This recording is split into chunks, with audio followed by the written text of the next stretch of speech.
오늘 이 본문 말씀으로 하나님께서 사용하시는 영적 인생이라는 제목으로 은혜를 나누기를 원합니다. 사람들은 누구나 다 성공하기를 원하지요. 실패하기를 바라는 사람은 아무도 없을 것입니다. 이기고 승리하기를 바랍니다. 성경에도 이기고 승리자가 되라고 말씀하셨죠. 학교에서도 두뇌가 명석하고 공부 잘하는 사람을 뽑아서 장학금을 줍니다. 직장에서도 머리 좋고 처세술이 좋은 사람을 뽑으려고 애를 씁니다. 한마디로 똑똑하고 유능한 사람이 성공하고 이기는 세상이라는 것입니다. 그러나 하나님 나라는 그렇지 않습니다. 빠른 경주자라고 경기에 이기는 것이 아니고 위력자라고 해서 전쟁에 승리하는 것이 아니라고 말씀을 하는 것입니다. 이렇게 세상의 관점과 하나님의 관점은 전혀 다르다는 것이 오늘의 본문 말씀인 것입니다. 세상에는 가진 자원이 많아야 유리하죠. 부자가 유리합니다. 학식이 많고 교육을 잘 받아야지 사회생활하기에 유리한 것입니다. 경험이 많아야 유리합니다. 인맥이 많아야 좋고 말 잘하고 지혜로워야 싸움과 경쟁에서 이기는데 유리합니다. 변호사도 아무나 쓰면 될 일도 안 되지요. 그런데 놀랍게도 하나님 나라의 일꾼 자격은 정반대라고 하는 것입니다. 하나님이 뽑으신 사람들은 모두가 미련하고 약하고 지혜롭지 못하고 능하지 않고 무능하단 말이지요. 문벌도 좋은 자가 많지 않고 세상에서 멸시받고 없는 사람들, 가난한 사람들을 택했다는 말씀인 것입니다. 사실 우리는 동의하고 싶지 않은 그런 내용들이 오늘 본문 내용들입니다. 아무리 못난 사람도 한 가지 재주는 있지 않습니까? 그래서 그걸로 다 성공하고 먹고 사는 것입니다. 그렇게 생각을 하지요. 그런데 여러분, 그 한 가지 재주도 그것이 어디로 왔을까요?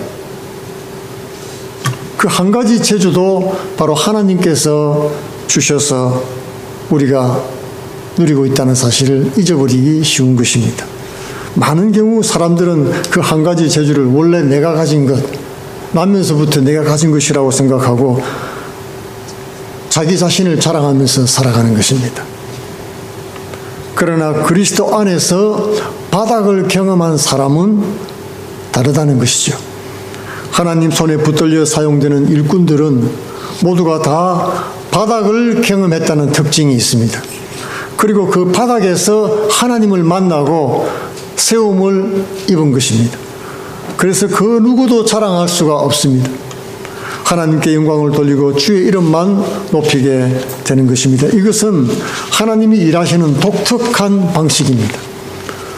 우리 가운데 가장 작은 자가 가장 높은 자리를 얻고 가난하고 갈급한 마음으로 찾아오는 사람들이 가장 좋은 자리를 하나님께서 주시는 것입니다. 그리고 가장 낮은 사람을 들어서 가장 높은 자리에 앉히는 것이 이 하나님 나라의 사역의 방식이라는 것입니다.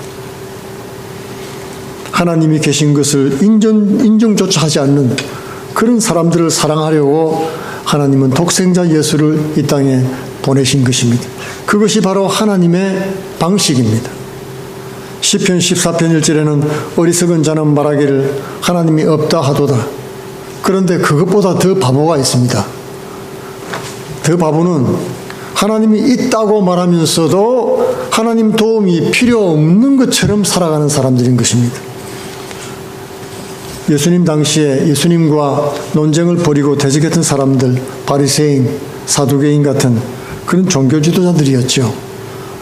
많이 안다고 하는 사람들이고 성경을 잘 알고 있는 지식인들이었고 정치적으로 높은 자리에 있고 부와 권력을 가진 그런 사람들이었습니다.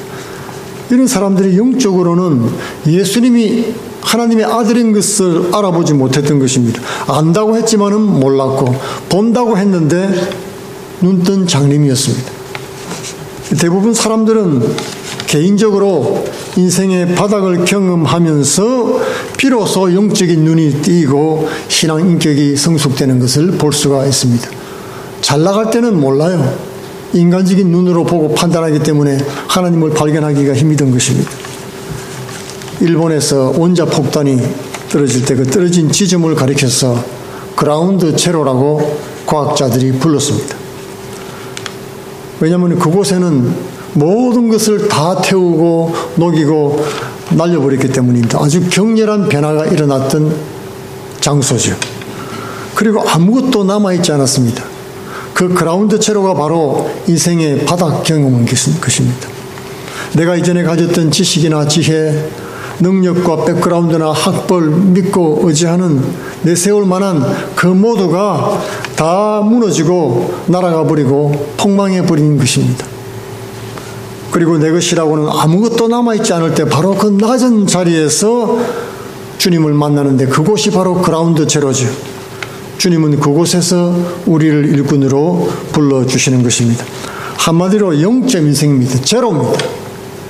병들고 깨지고 약하고 다 잃고 거지가 된 자를 불러서 완전하고 건강하고 강하고 많이 가진 자들을 부끄럽게 하면서 하나님께 영광을 드러내는 사명을 감당케 하는 것입니다.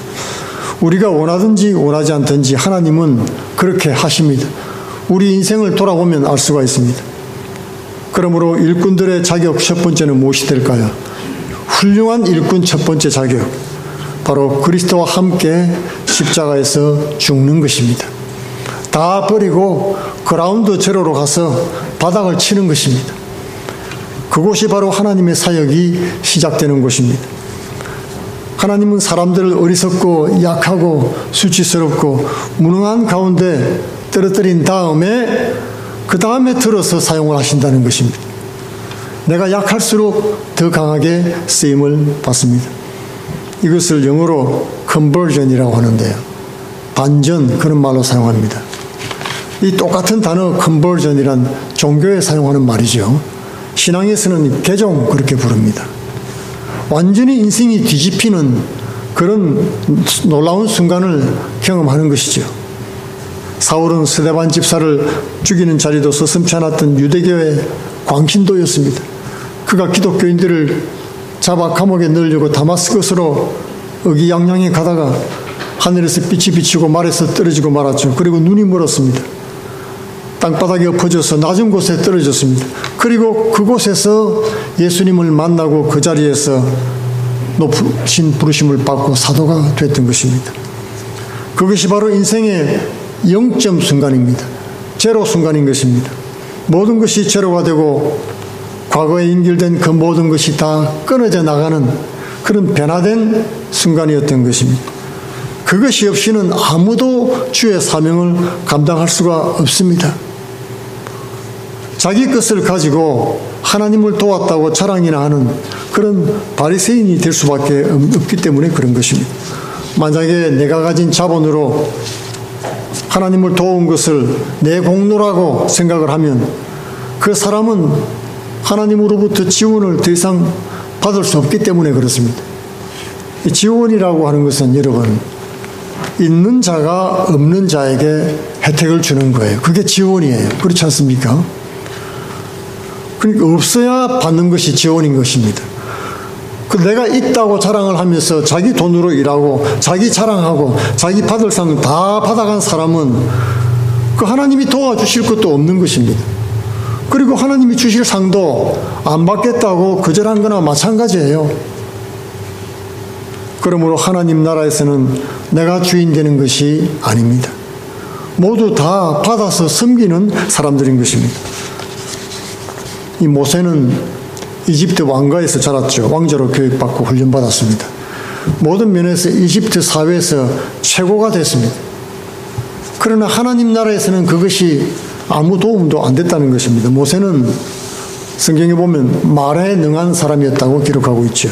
나이 40이 됐을 때 스스로 이스라엘 민족의 지도자가 되려고 시도했죠. 그러다가 살인자가 되고 도망가 버리고 말았습니다.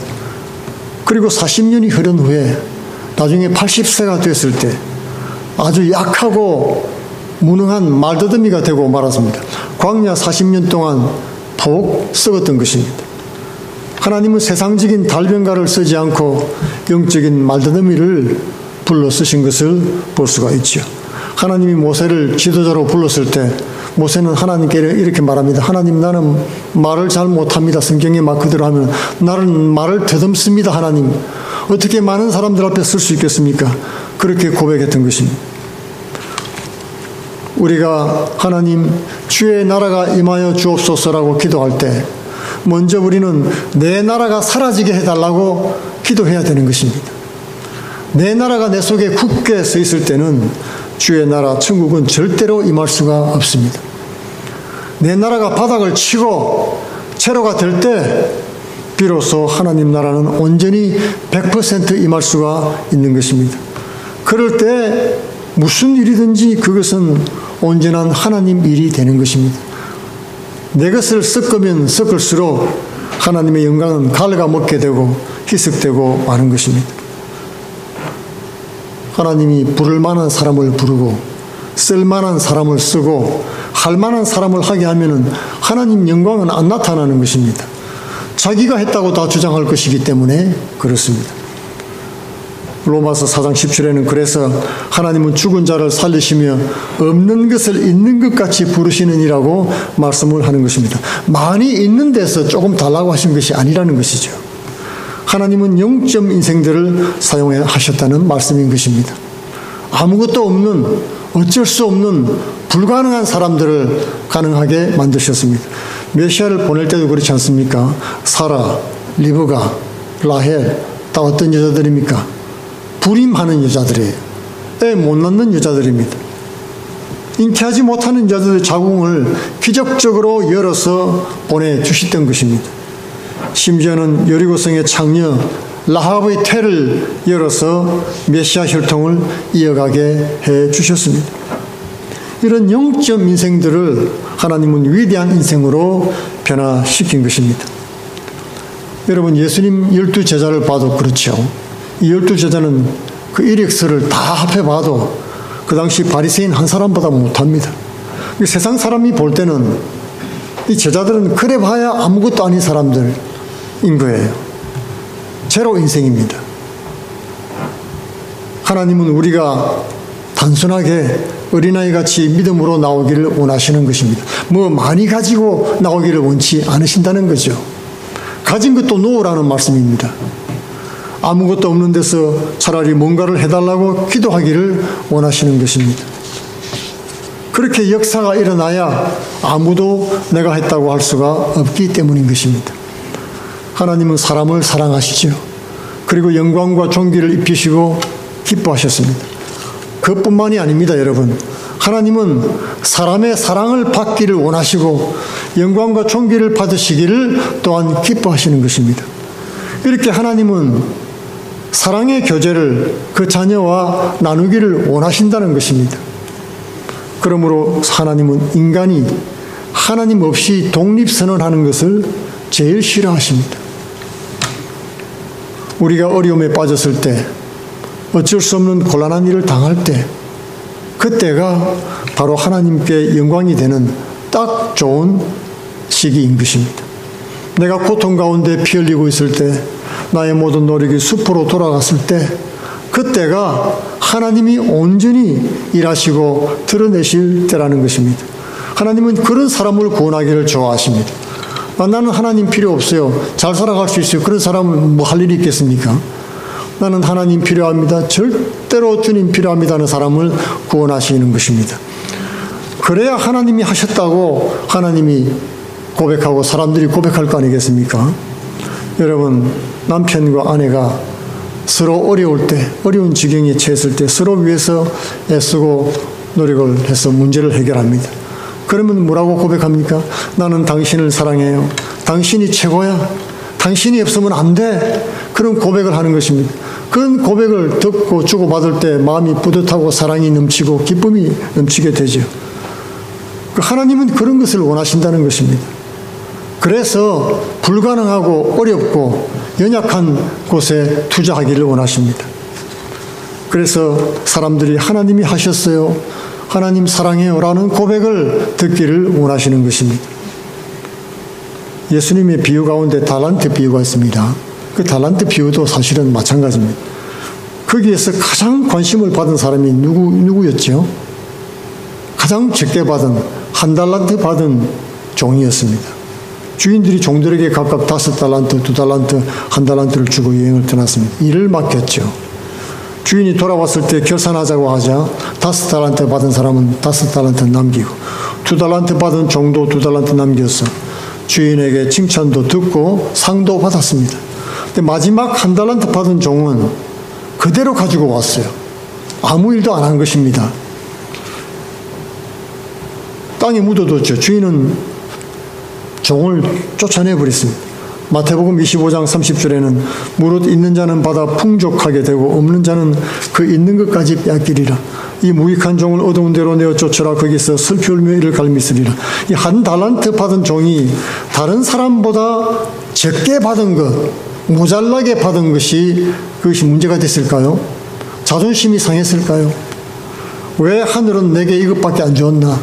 좋은 부모도 안 주고 재산도 안 주고 재능도 안 주고 나를 이 모양 이 꼴로 살아가게 했는가? 이 종은 이걸로는 자신이 없었던 것입니다. 자신의 무능력을 알고 실패할까 두려웠습니다. 비교가 되고 경쟁하기 싫었던 것입니다. 이 종은 하나님 앞에는 적은 것이 더 좋고 없는 것이 가장 좋다는 사실을 몰랐던 것입니다. 그리고는 변명했죠. 하나님, 당신은 심지 않은 데서 거두는 분이라 내가 두려웠습니다. 이 종은 자신이 주인에 대해서 잘 안다고 생각을 했습니다. 하나님이 무에서 유를 창조하신 건 맞지요? 맞습니다. 그러나 하나님이 창조하신 창조 원리는 심고 거두는 법칙이었던 것입니다. 하나님께서 말씀하시는 게 무엇입니까? 내가 내게 생명을 주었고 호흡도 주었고 금 1달란트도 맡겨 주었고 그리고 하나님에 대한 믿음도 심어주셨다. 이 모든 것을 심으신 것입니다. 그리고 그 열매를 요구하셨다는 것이죠. 이 악한 종은 1달란트를 땅에 묻어두었습니다. 이 묻어두었다는 말은 그냥 저장해 두었다. 땅속에 항아리 속에 넣어서 그냥 덮어두었다. 그런 뜻입니다. 땅에 심는 것은 파종하는 것이죠. 심는 것과 묻어두는 것과는 다른 것입니다. 묻어두면 그대로 있지만 심으면 자라고 불어나게 되어 있는 것입니다. 하나님이 우리를 구원하고 건지신 것은 그 은사를 단지에 묻어두고 그냥 평범하게 살아가라고 하신 것이 아니라는 것입니다. 왜 주셨겠습니까? 비록 부족하지만 그 은사나 믿음을 땅속에 심을 때 그것이 죽고 썩어서 주님이 내 속에 살아나기를 원하신 것입니다. 하나님은 우리를 사랑하시지만은 또 그리스도를 통해서 죽어서 많은 열매를 맺기를 원하시는 것입니다.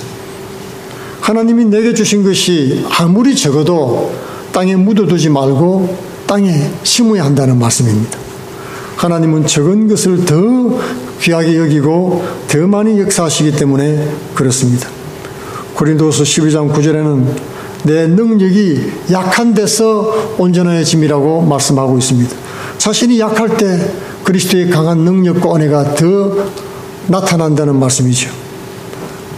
여러분, 그리스도 안에서는 뭔가 있는 것보다 없는 것이 더 소중합니다. 그리고 없는 사람이 더 큰 은혜를 입는다는 진리인 것입니다. 여러분, 우리 자녀들 중에도 아픈 손가락이 있지 않습니까? 관심과 사랑을 어디에다 쏟습니까? 가장 약하고 부족한 자녀들에게 쏟는 것입니다. 바로 하나님이 그런 사랑을 가지고 계시다는 것이죠.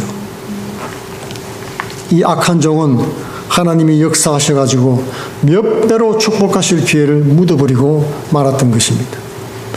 성도들이 믿음 생활하면서 우리 연약함이나 부족함을 느낄 때가 있죠. 그 때문에 두려움을 느낄 때도 있습니다. 육신의 연약함, 경제적인 연약함, 그리고 심령의 연약함 때문에 두렵습니다. 그럴 때 우리는 성경에 기록된 신앙의 위인들의 삶을 통해서 용기를 얻을 수가 있죠. 그런데 과연 그 신앙의 위인들이 위대했는가 여러분 하는 것입니다. 그 내용을 살펴보면 정반대라는 것을 알 수 있죠. 여러분 잘 아는 이야기가 있죠. 기도원과 300용사. 그 이야기는 사실 하나님께서 놀라운 역사를 나타내기 위해서 사람의 힘과 여건을 약하게 만드시는 그런 모습을 잘 보여주고 있는 것입니다. 강하게 만들어서 나가는 게 아니라 더 약하게 만들어서 싸우게 했다는 것이죠. 기드온은 위인이 아니고 정말 억지로 된 영웅입니다.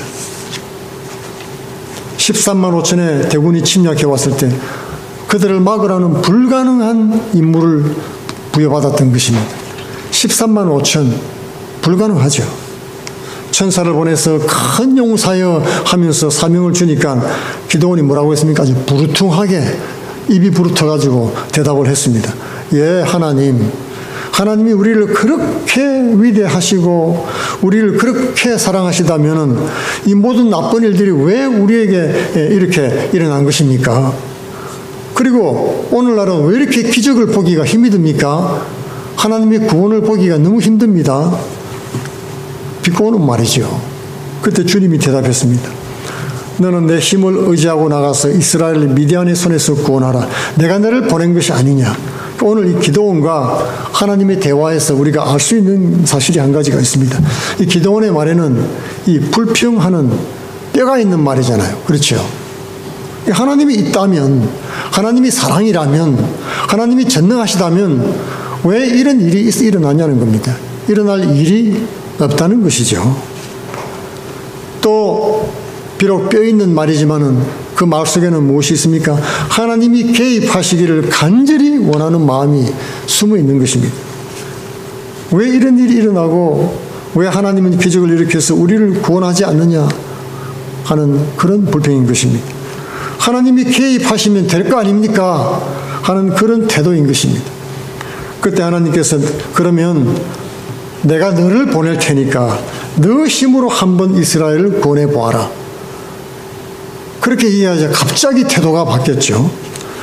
내 일이 아니라고 생각할 때는 하나님을 비판하고 신랄하게 격렬하게 비판했는데 그것이 바로 네가 가라. 내가 보낼 테니까. 내 일이 되니까 금세 생각이 달라졌습니다. 자신이 없어진 거죠. 그래서 태도를 바꾸어서 이렇게 말합니다. 주여, 내가 무엇으로 이스라엘을 구원할 수 있겠습니까? 보소서, 나의 집은 므낫세 중에 극히 약하고 나는 내 아버지 집의 제일 작은 자네이다. 우리 가문도 형편없고 이러면서 주절주절하면서 변명을 하기 시작한 것이죠. 기드온이 아직 바닥은 치지 않았지만은 슬슬 바닥을 보이기 시작하는 것입니다. 그리고선 하나님, 이 대군을 무찌르려면은 하나님이 함께 하신다는 증거를 보여주셔야죠. 그러면서 기드온은 사명을 피하고 싶어서 두 번이나 불가능한 양털 시험을 하나님께 요구했던 것입니다. 그냥 보여달라고 하는 게 아니라 자기 생각에 이건 도저히 불가능해서 못 들어주실 거야 싶은 그 내용을 시험을 한 것입니다. 하나님 앞에. 양털 한 뭉치를 마당에다 놓고 밤에 자고 일어나서 아침에 일어나면 어떻게 될까요? 어떻게 되겠죠? 근데 양털은 뽀송뽀송하게 해주시고 그 주위에 마당은 축축하게 해주세요. 여러분, 그게 가능한 말입니까? 불가능하죠. 근데 그대로 됐어요. 그 다음날에 되니까 하나님, 이번에는 양털은 축축하지 않고 뽀송뽀송하게 마르고 마당은 축축하게 해주세요. 거꾸로 해달라고 부탁을 했던 것입니다. 그랬더니 또 그대로 됐습니다. 이제는 도망갈 구멍이 없어졌죠. 변명할 수가 없습니다. 변명하고 허세 부리던 기드온을 바닥으로 낮추기 시작했습니다. 그리고 싸우려고 모은 군대가 보니까 3만 2천 명이었죠. 이 13만 5천의 적군에 비하면 너무나 적은 숫자입니다. 그런데 하나님께서 이렇게 말씀하십니다. 사사기 7장 2절에 너를 쫓는 백성이 너무 많구나. 이스라엘이 이기면 하나님을 거스려 자기 힘으로 구원했다고 할 거야. 그리고는 누구든지 두려워하는 사람은 집으로 돌려보내라. 그렇게 말씀을 하신 것입니다. 그 소리를 듣고는 얼씨구 하면서 2만 2천 명이 떠나버렸습니다. 상황이 아주 나빠졌죠. 그런데 하나님은 그 상황을 더 나쁘게 만드셨습니다. 너에게 군사가 아직도 많구나. 주님, 이제 군사가 1만 명밖에 안 남았는데요. 그런데 하나님은 만약에 1만의 군대로 싸워서 이기면 자신들이 용감하게 참 잘 싸워서 이겼다고 자랑할 거야.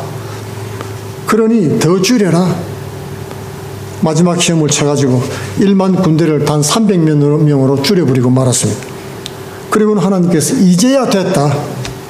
이제야 너희가 내 영광을 가로챌 가능성이 아주 없어지고 말았구나.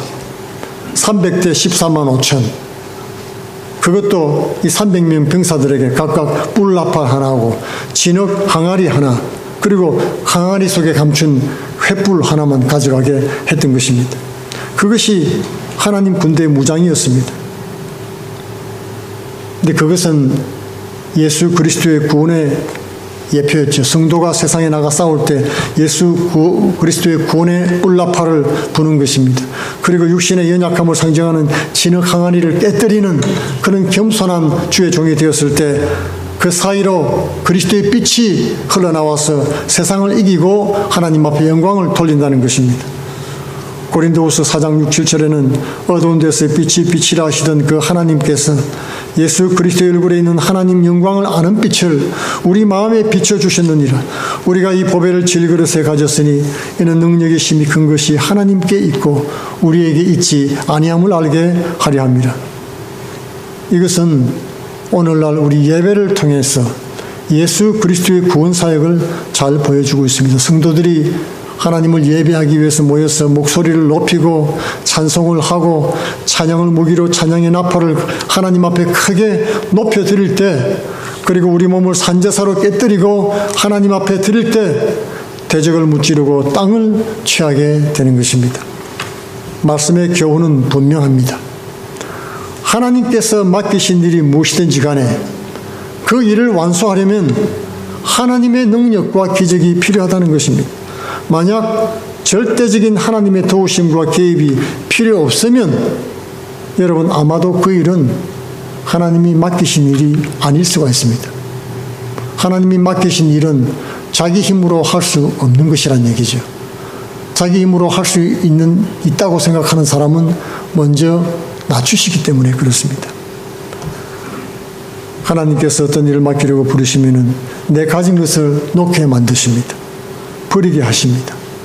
없이 하고 줄여 나가시는 것입니다. 그리고 가장 낮은 곳에 임한 순간에 그리스도와 함께 기적적으로 일하게 해 주시는 것입니다. 하나님은 그 자녀들에게서 사랑과 존귀와 영광 받으시기를 원하십니다. 그래서 지금도 참 예배자들을 찾으시는 거예요. 하나님은 간절히 찾고 구하는 그런 영적 인생들에게 역사하시고 구원과 은혜를 베풀어 주십니다. 오늘도 하나님의 일꾼된 성도들을 버리게 하시고 낮추게 하시고 제로가 되게 하셔서 그리스도와 함께 죽게 살게 하십니다. 그렇게 해서 하나님께 온전히 영광과 존귀를 돌려드리는 복되고 상급 있는 인생 되기를 축원드리겠습니다. 다 같이 기도하겠습니다.